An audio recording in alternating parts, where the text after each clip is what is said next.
Hello everybody, hi YouTube.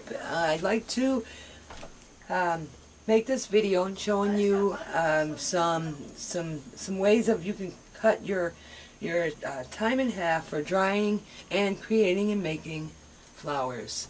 Okay, so I went ahead and already cut out some of my flowers, and you're maybe going to need probably two big ones at the most, or one big one, two medium size, and I would say probably two small.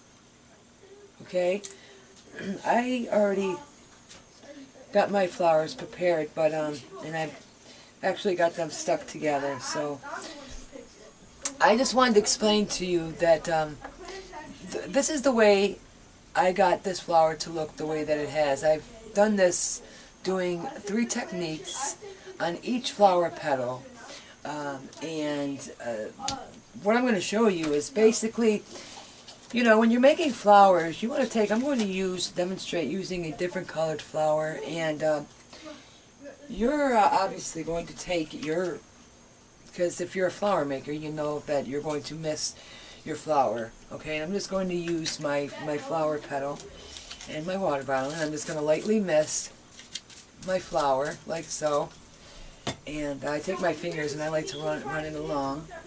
I'm going to set that aside. So now this is where the fun part comes in. We're going to use and take the Martha Stewart scissors, okay, and we're going to, all the way around each petal, we're going to take the scissors and snip each petal, okay, like so. That's 1. And there's 5 petals, so you're going to do this 5 times. 1, 2, 3, oh, there's 6, 4, sorry, 5, and that makes 6, okay? So now we're going to put those away. When I'm done doing that, sometimes I like to mist it again, because by the time I'm doing that, it starts to dry out. So I like to keep my flour nice and moist. And now what you're going to do is carefully, you're going to crumble. Try to get all your little pieces of the flour that you just cut. Try to get those inwards, okay, while you're crumbling, so that they don't bend up and they don't tear while you're opening your flour. Because that's happened to me quite a few times. Now you're going to take your flour, you're going to rub it in your hands, just like a meatballs. If you're making spaghetti and meatballs and you're preparing a nice dinner and you're rolling up the meatballs, and don't look nothing like this flour here, but you got my idea. I like to take a pair of tweezers and kind of shake the flour to kind of loosen it up so it works with you and you can open it and form it better.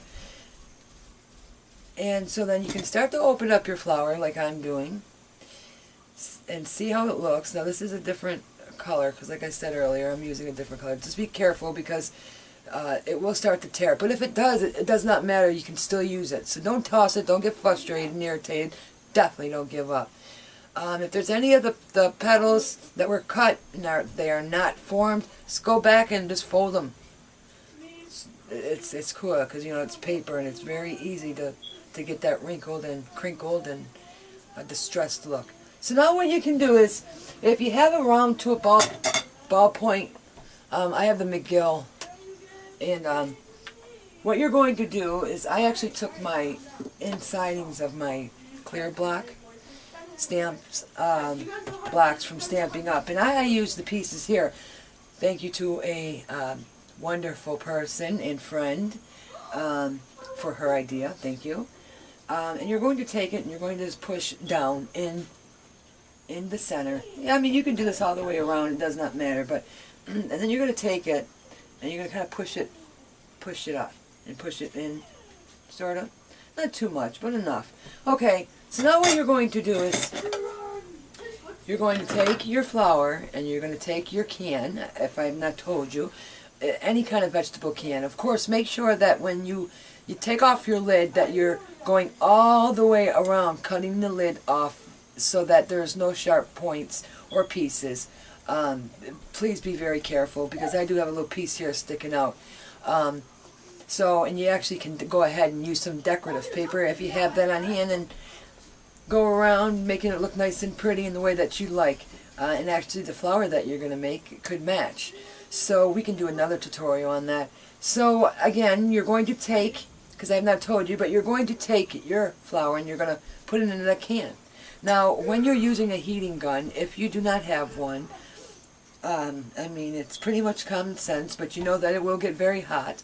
It will be hot to touch, so what you would like to do is to wear a mitt or mittens or whatever you have, so that when it's done drying, you do not get burned. So it does not take long whatsoever when you're cutting your time in half and you're using your heating gun.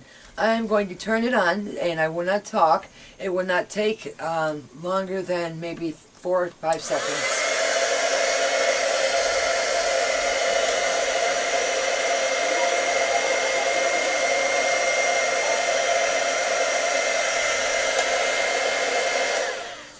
Okay, and I'm not being a very good example because I am not using gloves, but I'm just so used to it. And I know exactly where to grab the can. I normally grab it on the top, but you will get burned. So now we're going to take that out. And of course, it's dry. Paper dries very quickly. So now once you've done this, you don't have to do this technique with each petal. I like to, I mean, they look very, very neat actually if you do. You know, I may have one actually that I can show you very quick.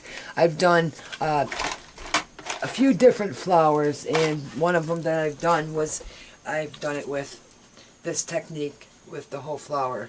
If you can see this, my lighting is terrible, and I apologize.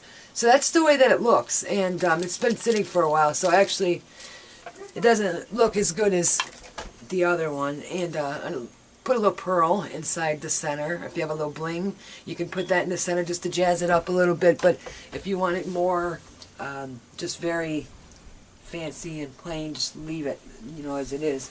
So then you can, like I said, you can go ahead and do this to each petal. And then when you're done, you're going to, of course, like layering, you're going to take your flowers and you're going to layer them. And that's by, you know, putting, well, I'm off camera, one piece in top of one piece, and you're going to stack them, layering, stacking. And you're going to do this, and you're going to do this till you have no more petals. And I'm going to demonstrate my last two, and I'm going to apply a little bit of my glue onto that flower, and I'm going to apply it right into the center of the other. I'm going to use my thumb and my tweezers to kind of work it into position, as you can see, just to get it in there, and then form it and push the petals up so that it looks again like the flower that you want.